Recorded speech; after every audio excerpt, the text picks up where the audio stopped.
സ്നേഹമുള്ളവരെ, അപ്പം ഇന്ന് നമ്മൾ തിരഞ്ഞെടുത്തിരിക്കുന്ന ശുശ്രൂഷയുടെ സ്ഥലമെന്നുള്ളത്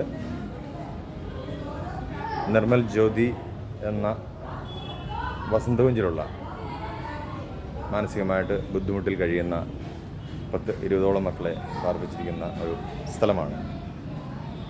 അപ്പം നമുക്ക് ഇന്ന് ഇവിടെ എത്തുകയും ഇവർക്കായിട്ട് ശുശ്രൂഷ ചെയ്യാനും ഒരു അവസരം കിട്ടിയിരിക്കുകയാണ്. അപ്പം നമുക്ക് അവരെ ഒന്ന് പരിചയപ്പെടാം, ഈ സാഹചര്യങ്ങളെ നമുക്കൊന്ന് കാണാം. വരുന്ന സമയങ്ങളിൽ നമുക്ക് എന്തെങ്കിലുമൊക്കെ സഹായങ്ങൾ ഇവരുടെ വളർച്ചയ്ക്ക്, ഇവരുടെ ജീവിതത്തിലേക്ക് ചെയ്തു കൊടുക്കാൻ പറ്റുവാണെങ്കിൽ നമുക്ക് ചെയ്യാമല്ലോ. അതൊരു നല്ലൊരു കാര്യമായിട്ട് നമുക്ക് കാണാം.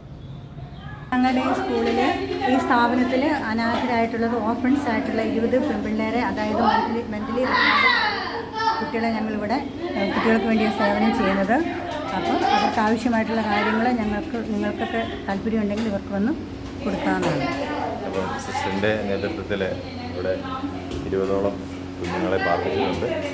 അപ്പോൾ ഇവർക്കായിട്ട് നമ്മളാൽ ചെയ്യുന്ന ഓരോ സഹായങ്ങൾ നമ്മൾ ചെയ്തു കൊടുക്കാൻ സാധിക്കും. മെൻ്റലി ഒത്തിരി ബുദ്ധിമുട്ടിൽ കഴിയുന്നവരാണ്. അപ്പം പലരുടെയും കയ്യിൽ നിന്ന് കിട്ടുന്ന സഹായത്തിലൂടെയാണ് ഇവരുടെ ഇന്നത്തെ ജീവിത സാഹചര്യങ്ങൾ കണ്ടുപിടിക്കുന്നത്. അപ്പം നമുക്ക് മിച്ചം വരുന്ന നമ്മുടെ സന്തോഷങ്ങളിൽ മിച്ചം നിൽക്കുന്ന ആ ഒരു പങ്ക് ഇവരുടെ ജീവിത സാഹചര്യത്തിലേക്ക് കൊടുത്താൽ ഇവരുടെ ദൈനംദിന ജീവിതം കുറച്ചുകൂടെ നല്ലതാക്കാൻ സാധിക്കും. അപ്പം എല്ലാവരെയും പറ്റുന്ന സാഹചര്യങ്ങളിൽ നമ്മുടെ സന്തോഷങ്ങളുടെ സമയം, ബർത്ത്ഡേ ആകാം, കല്യാണമാകാം, വീട്ടിലെ എന്തെങ്കിലും ആഘോഷങ്ങളാകാം, വെഡിങ് ആനിവേഴ്സറി ആകാം. അപ്പോൾ ഈ സാഹചര്യത്തിലേക്ക് വരാനും ഇവരെ കാണാനും ഇവരെ പരിചയപ്പെടാനൊക്കെ ഒരു അവസരം നമുക്കുണ്ടാക്കി.